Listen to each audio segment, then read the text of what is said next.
Ever pondered why our approach to treating chronic illnesses often fails to reach the finish line? Why do we see relapses despite the best medical interventions? The answer lies in the holistic approach to treating these illnesses. Imagine a person as a trinity of spirit, soul, and body, each part influencing the other. The spirit, the core, affects the soul, which in turn impacts the body's functions. It's a delicate balance, and when it's disrupted, it often leads to chronic illnesses. Take an example of a patient battling cancer. The physical symptoms are evident, and we try our best to alleviate them with a myriad of treatments and medications. However, the hidden battle within the patient, the emotional turmoil, often goes unnoticed. Fear, anxiety, high expectations of self, or even social and relationship issues can play a significant role in the genesis and progression of their disease.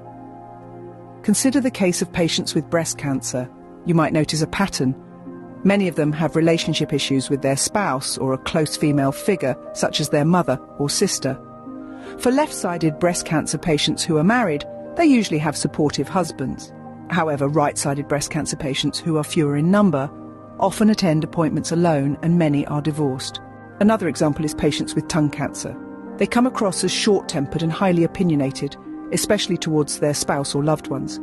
Testicular cancer patients often seem emotionally suppressed, with controlling mothers. Patients with gynecological malignancies often bear deep-seated hurts towards their husbands. Unfortunately, many of these patients relapse and eventually pass on.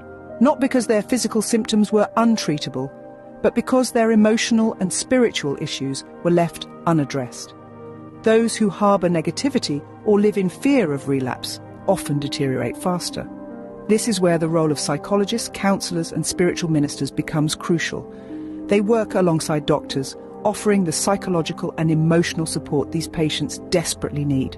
Dr. Eyal, for instance, has helped numerous patients with her holistic approach, her dedication and extensive research shining through in her work. In wrapping up, it becomes evident that treating chronic illnesses requires more than just medical interventions. It's a call for a holistic approach that considers not just the physical, but also the psychological and emotional well-being of the patient. It's about treating the person as a whole beyond just physical remedies, and that's the key to truly overcoming chronic illnesses.